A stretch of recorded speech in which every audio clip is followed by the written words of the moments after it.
They always say experience is probably one of the best teachers. And I can tell you from running an agency for the better half of my career, I have probably learned a lot more doing things wrong than I have right. But here are some of the most common issues that we see come across again and again.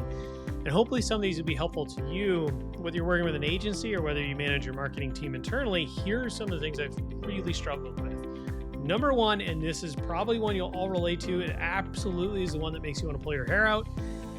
When you set up Facebook or Meta, depending on what your team referred to it as, never set it up with an employee's email address or a third party's email address.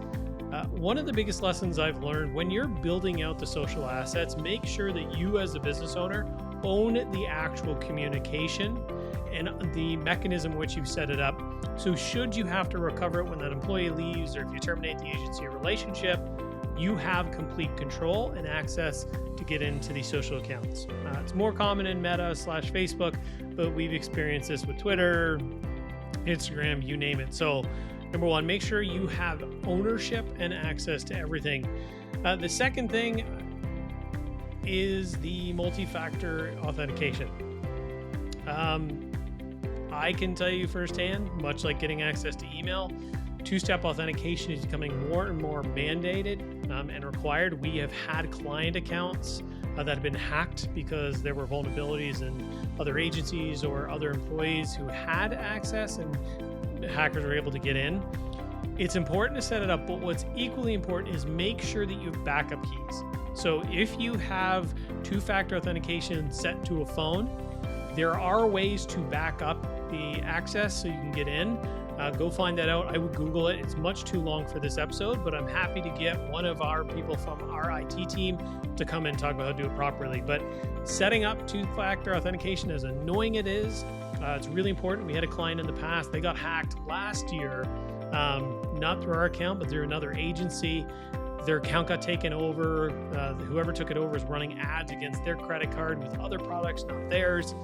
It's something you have to set up. It's really vital, but make sure you have the backup so that you can get in. I know it's frustrating, just something you need to do. Number three, far too often people are thinking about a single campaign, and it's like asking to get married on the first date. I can tell you firsthand, when you're building out a campaign, you need to switch and adopt more customer journey thinking and understand all the way through the funnel from their first interactions right through the end. In e-commerce, really simple. You want to make them aware of your brand, the problems you solve.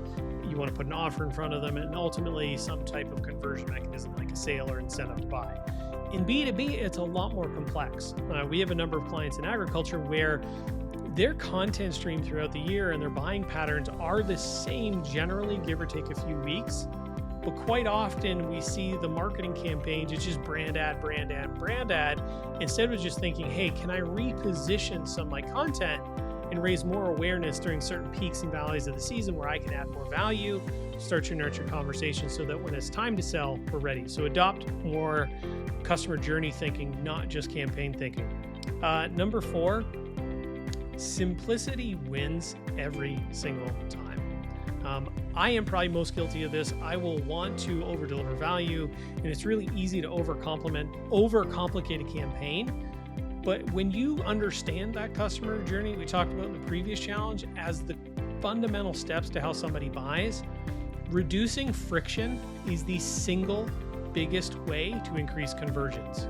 So if you can find a way to take a step out of the cycle, or take one step out of how it is to book, or take one step out of the meeting process to close a client, you're going to win a lot more often. So find ways to streamline your process, get rid of the friction, and make your customer journey as seamless, as simple as possible. Number five, speaking of those steps in the journey, you have to know the important numbers that matter. And I can tell you, until it's possible to take likes to the bank and cash them in, it's a vanity metric that quite often is a misleading indicator. It tells me you might have good content, but it's not a good indicator necessarily of the steps along the journey required to sales. And a lot of people that may not have their data all together in a fashion they can say, hey, we know exactly what our customer acquisition costs and lifetime value. But one of the things you should start looking at if you haven't put together that data structure is something called MERS. So there are ways you can kind of cheat your way into understanding some baseline metrics and then just try to improve them. So one simple thing is take your entire marketing spend, divide that by the number of new customers you had right there, and that'll give you a baseline for your customer acquisition cost. But the important thing really is to figure out, number one, what's your biggest conversion mechanism?